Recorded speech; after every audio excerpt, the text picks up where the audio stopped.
about to hear is true. The names have been changed to protect the innocent. Fatima Cigarettes, best of all king-size cigarettes, brings you Dragnet. You're a detective sergeant. You're assigned to burglary detail. A wave of shoplifting breaks out in your city. There's no pattern to the thief's operations. There are no leads. Weeks pass. The number of thefts keep growing. Your job? Stop them. In Fatima, the difference is quality. Confirmed by smokers coast to coast. In Fatima, the difference is quality. Confirmed by latest Fatima sales reports. Yes, Fatima quality. The finest domestic and Turkish tobaccos superbly blended to make Fatima extra mild, to give you a much different, much better flavor and aroma. So compare Fatima. See for yourself why thousands and thousands of king-size cigarette smokers are switching to Fatima every day.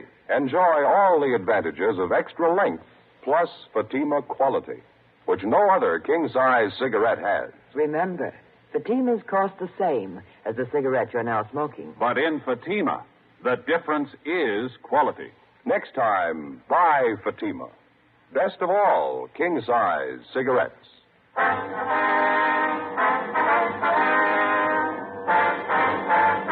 Dragnet, the documented drama of an actual crime. For the next 30 minutes, in cooperation with the Los Angeles Police Department, you will travel step by step on the side of the law through an actual case transcribed from official police files.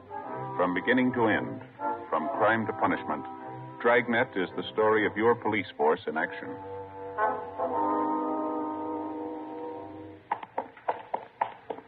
It was Tuesday, August 22nd. It was hot in Los Angeles. We were working the day watch out of burglary detail. My partner's Ben Romero. The boss is Captain Wisdom. My name's Friday. It was 2:18 p.m. when we got to Anthony's store for women, the general manager's office. Mr. Addy? Come right in. Thank you. Thank you. My name's Romero, sir. I talked to you on the phone. This is my partner, Sergeant Friday. How do you do? Elliot, how are you? Certainly glad to see him. Let me get another chair here. Thank you very much. I haven't had time for my after-lunch cigarette yet. Care to join me? No, thank you, sir. I got a light for you. Oh, yeah.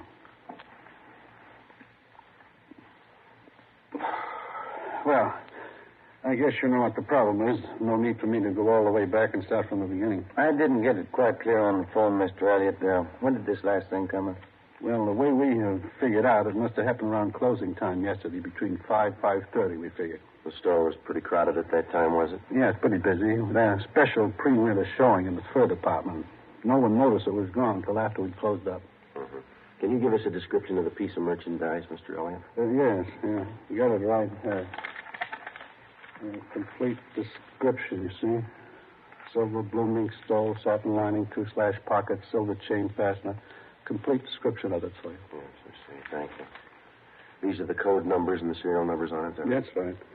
The whole thing's getting way out of hand, Sergeant. We've had a lot of things lifted from the store the last few weeks, but nothing this big. If this keeps up, I don't see how we're going to get our insurance renewed. I guess your store detectives are working on this latest one, the missing fur? Yes, but it's the same as all the recent cases we've had. They haven't been able to find a thing. All the personnel have been checked, all the people who were around the department when the fur was stolen.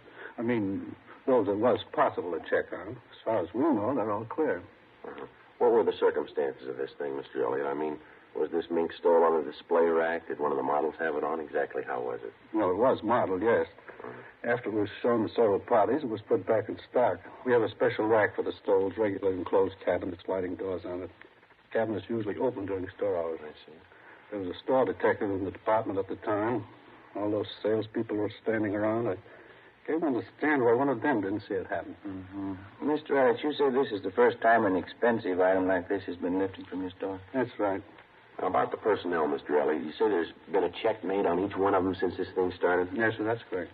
And there's no reason to be suspicious at all of any one of your people? Well, as a matter of fact, there is one, Sergeant, sales girl. She was up in 5 in the Sweet 16 shop. Then she was moved down to cosmetics on the street floor. What is it that makes you suspicious for her?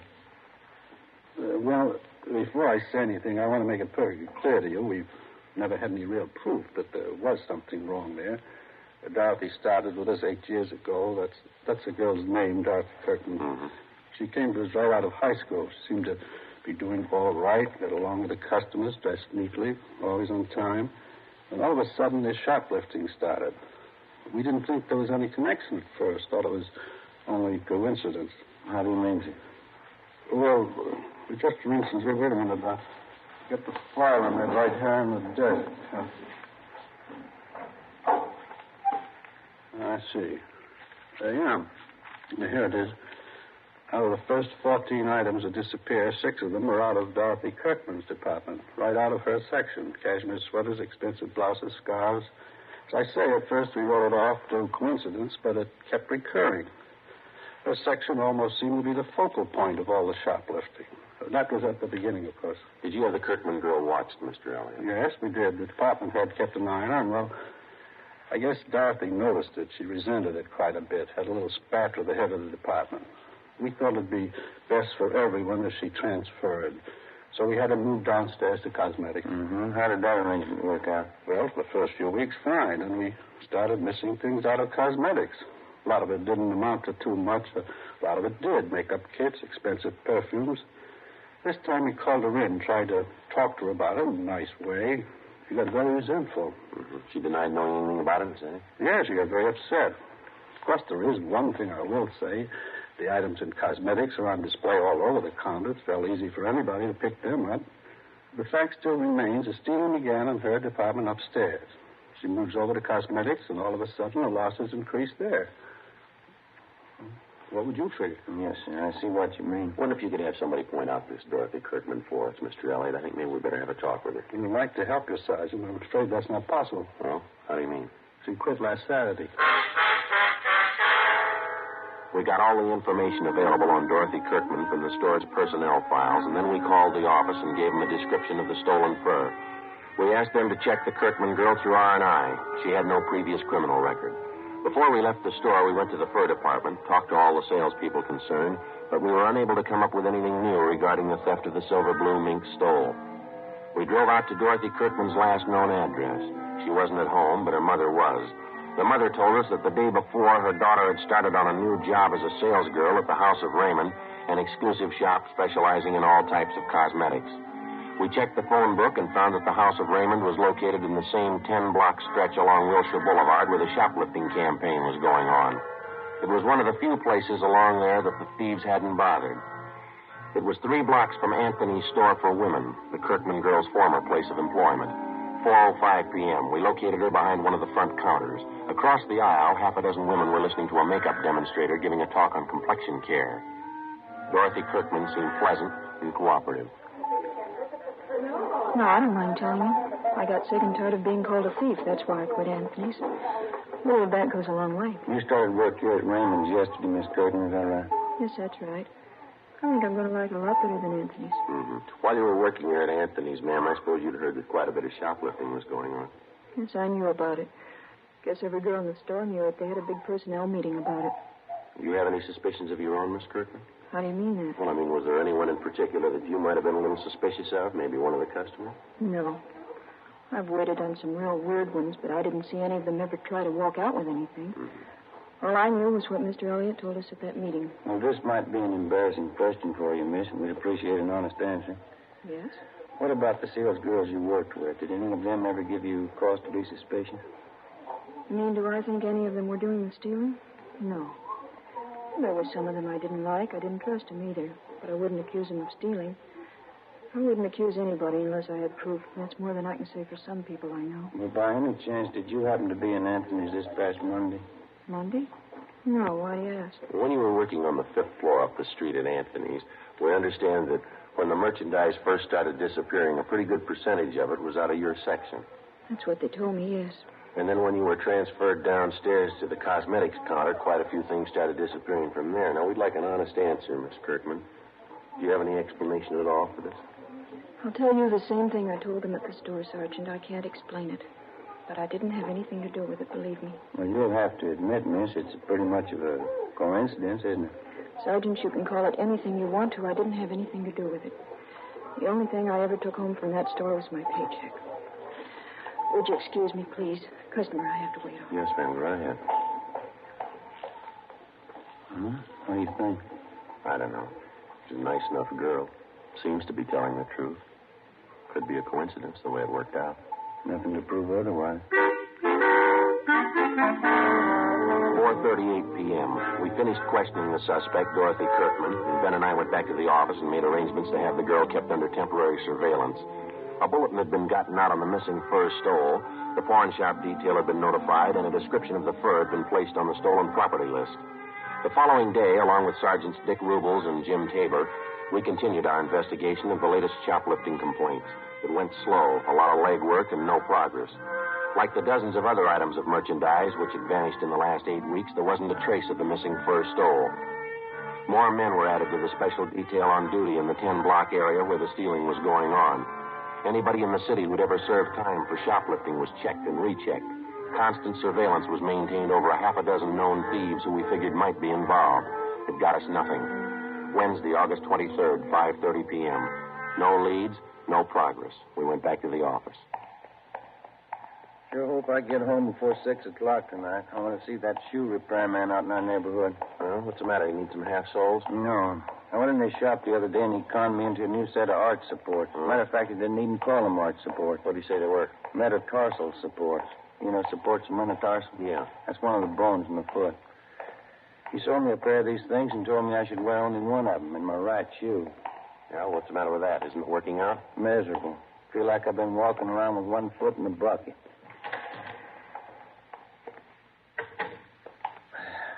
Yeah, I'll check the book. Okay.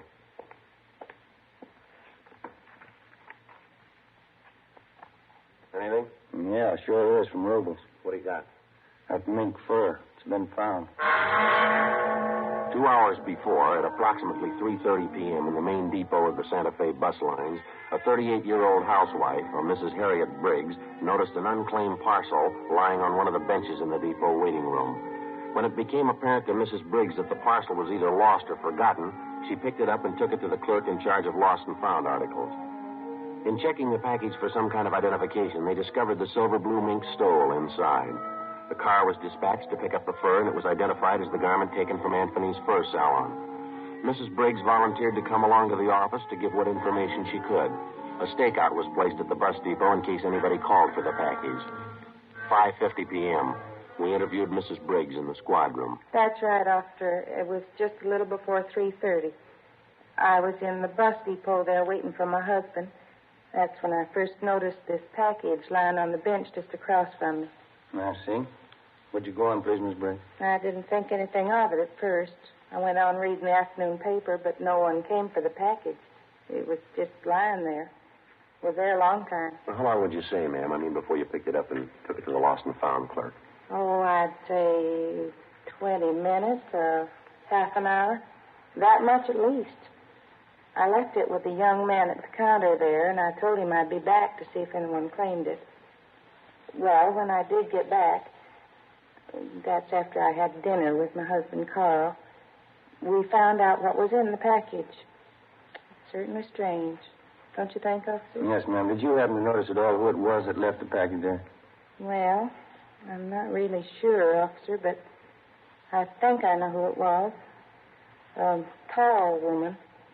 She had a brown jacket, if I remember rightly. I think you'd say she was in her early 30s. Have you ever seen this woman before, Miss Briggs? No, I never did. Very attractive, as I recall. She wore glasses. Anything else about her you might have noticed? Let me think.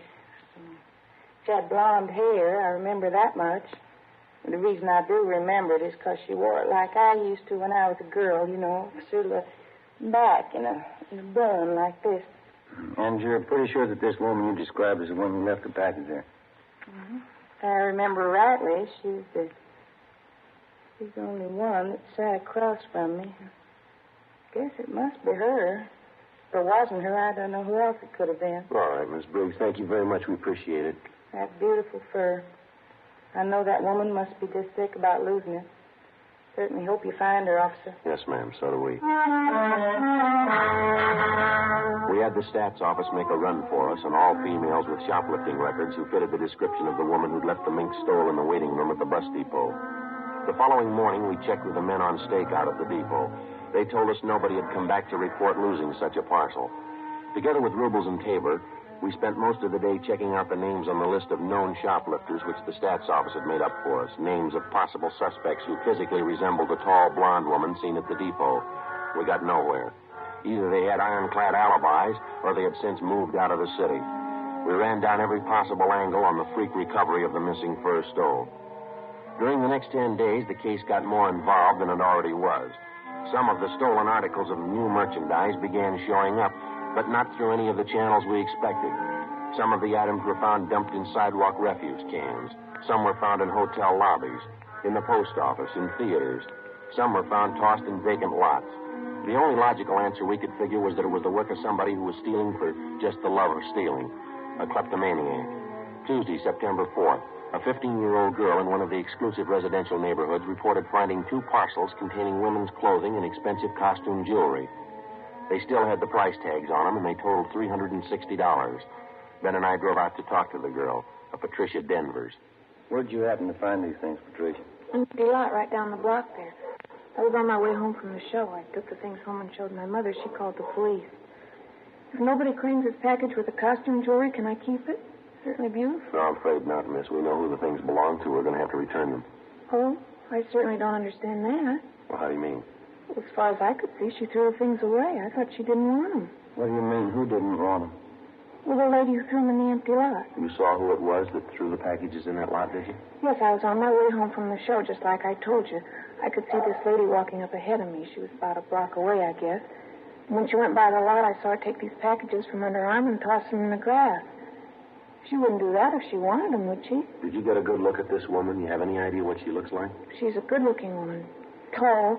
She has beautiful blonde hair. Her husband's a doctor. And you know who she is? You've seen her before? Well, I don't know her to talk to. I just see her around the neighborhood. Does she live around here? Do you know that? Yeah, right next door to my girlfriend.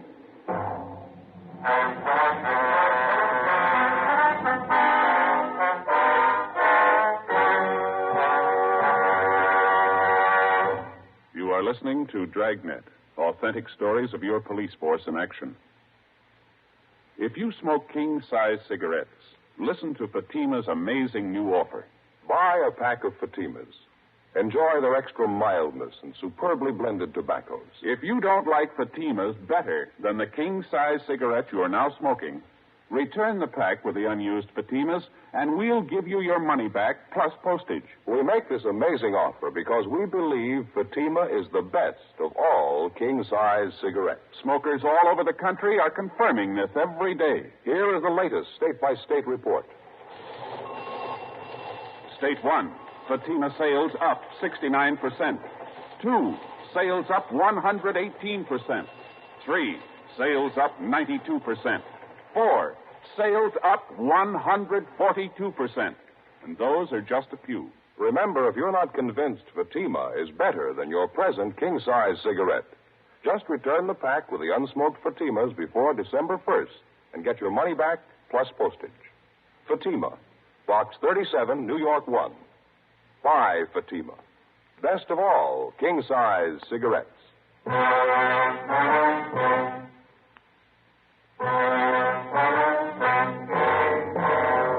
Tuesday, September 4th, 5:15 p.m. With the help of the 15-year-old girl, Patricia Denvers, we got the name and address of the woman who had been seen tossing the parcels of stolen merchandise into a vacant lot in the west end of the city. The woman was identified as a Mrs. Virginia Sterling, the wife of a Dr. Bruce Sterling, a fairly prominent young surgeon with offices in Beverly Hills. Mrs. Sterling and her husband had no children. They leased a richly furnished apartment in a residential section of the city that was considered better than the upper middle class. We checked Virginia Sterling through R&I, but she had no previous criminal record that we knew of. Together with Sergeants Rubles and Tabor, we covered the various stores along Wilshire Boulevard that had been victimized in the recent shoplifting campaign. We found that Mrs. Sterling had charge accounts at almost every one of the stores.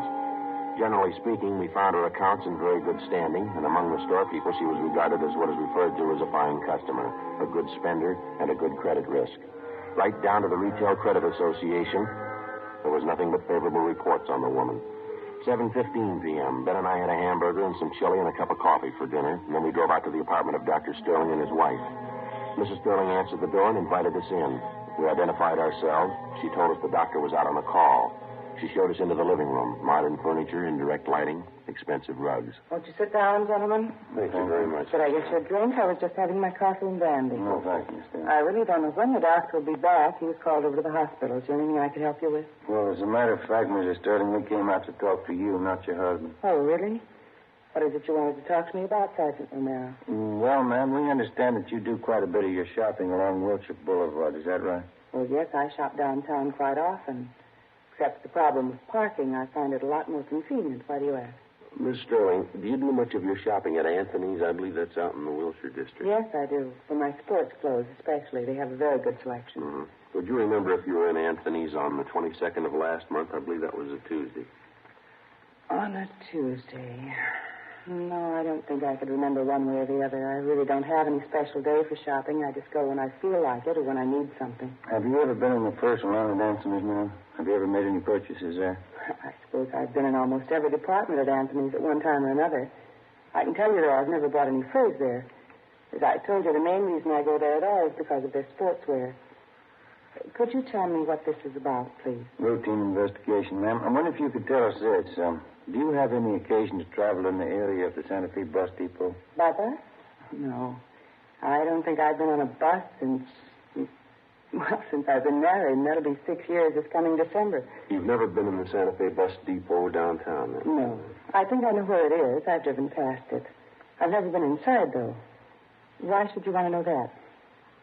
Well, Miss Sterling, we're going to be honest with you. This has to do with an investigation we're on. Now, we've had a couple of reports that you were seen at the Santa Fe bus depot on August 23rd. That was on a Wednesday. Reports came from pretty reliable people. Well, I certainly consider myself reliable, and I say I've never been there. Now, if you don't mind, I'd like some kind of explanation for this questioning. You mean you have no idea why we drove out here to talk to you? Well, of course not. Number one, I don't understand your questions at all. Number two, I'd like to know what they have to do with me. What has this to do with you, ma'am? Last August 23rd, a woman in a brown sports jacket answering your description left a package in the Santa Fe bus depot. Well, this package contained a mink stole taken from Anthony. The woman who left the package in the depot fits your description perfectly. Is that so? It's a coincidence. Yes, ma'am, maybe. I suppose you've read in the papers about the big increase in shoplifting. Most of it's taking place right in the area where you say you do most of your buying. Well, we've checked out every single one of the cases, Ms. Sterling. Took us a long time. We found a dozen salespeople in those stores. Every one of them tells us that you were around the particular store when the shoplifting took place. Law of averages, Ms. Sterling. You show up too often in the reports. Would you please leave my house? Both of you, please. I'm sorry, Miss Sterling, but you'll have to come along with us. What do you mean by that?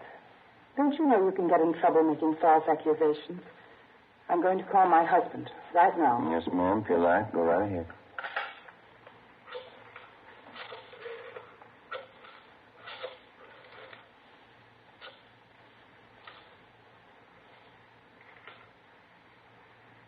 Sergeant. Yes, ma'am.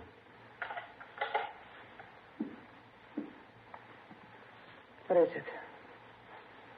What do you want to know? You can tell me. I think you know already. What do you want?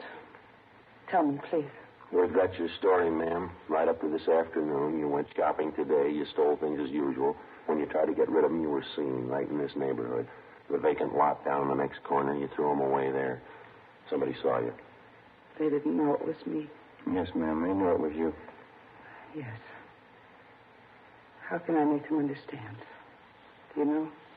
No, ma'am. Horrible. Shame. I couldn't tell my husband.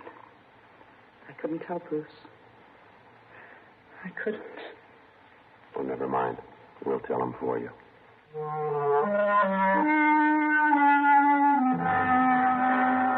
9:35 p.m. We got in the car and drove Mrs. Sterling downtown to the city hall. We took her to the interrogation room, called a police stenographer, and we began to take her complete statement. One of the first things she did was to admit full responsibility for the series of shopliftings which had been going on for over 2 months. She told us that her kleptomania, the urge to steal things, had started with her as far back as her junior high school years. She admitted as a girl she stole books, tablets, pencils, pieces of chalk. And as she grew older, it seemed to get more serious with her. It carried over into her college years. And that's when her stealing first got her into trouble. It's when I joined the sorority. It was just like high school. I was all alone. We had a lot of clever girls in our house. Some of them were smart, some of them were pretty. All of them seemed to be doing something except me. I had to prove it to them.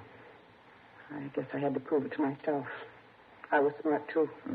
You figured that taking things was the best way to prove that. Yes, I suppose so. Of course, it wasn't easy, you know. The awful part was I got caught one day. It was kind of a relief in a way. I mean, how could they know I was just as smart as they were? They didn't find out what I was doing. Did you stay on at college after that, Miss Sterling? Oh, no, I couldn't after that. They voted me out of the sorority. There wasn't anything to do but leave, so I left. Uh-huh. What happened after that? I went to New York and stayed with an aunt I have there. Got a job. Had several jobs. The same thing came up again. I lost 2 of the jobs. Same thing over again. I just couldn't help it. Always means so much to me. Taking things, not being caught, getting away. Getting away. Things I took, they never meant anything to me. Nothing. Just taking them, not having anyone knowing. That's all that was important. It made up for that feeling, being all alone. Yes, ma'am. And this thing went on, even after you were married? No, not at first. I guess maybe a year or 2. We were very happy, Bruce and I. And then he got busy.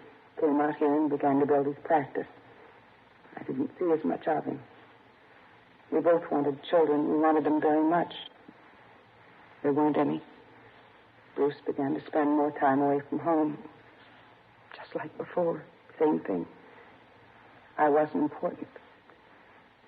I was all alone again. Wasn't anybody. You know what I mean, don't you, Cousin? Yes, ma'am. There ought to be an answer someplace.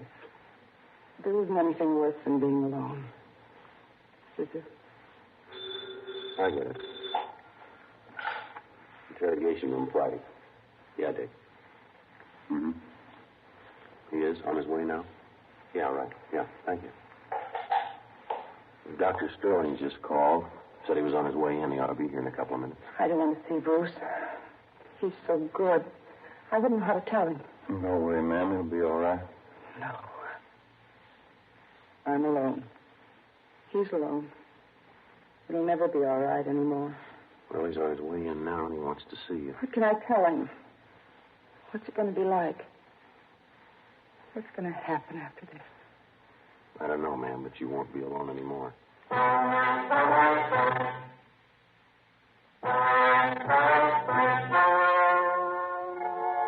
story you have just heard was true. The names were changed to protect the innocent. On December 9th, trial was held in Superior Court, Department 88, City and County of Los Angeles, State of California. In a moment, the results of that trial. And now, here's our star, Jack Webb. Thank you. Friends, a few minutes ago, we told you exactly why smokers all over the country are switching to king-size Fatimas. It's because Fatimas are extra mild, because they have a much better flavor and aroma. Now, if you haven't tried Fatimas yet, here's where you come in. We feel so sure that you'll enjoy Fatima quality that we make this offer. Buy a pack of Fatimas. If you don't like Fatimas better than the king-size cigarette you've been smoking, just return the pack and the unsmoked cigarettes and we'll send you your money back, plus postage. You see, we're convinced that Fatima is the best of all king-size cigarettes. Buy a pack of Fatimas today. I know you'll agree.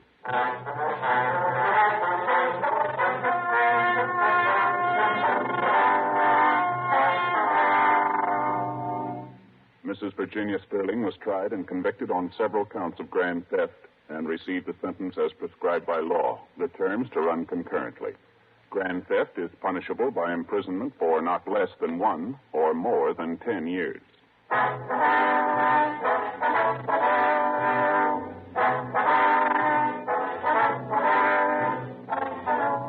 You have just heard Dragnet, a series of authentic cases from official files. Technical advice comes from the Office of Chief of Police W.H. Parker, Los Angeles Police Department. Fatima Cigarettes, best of all king-size cigarettes, has brought you Dragnet, transcribed from Los Angeles.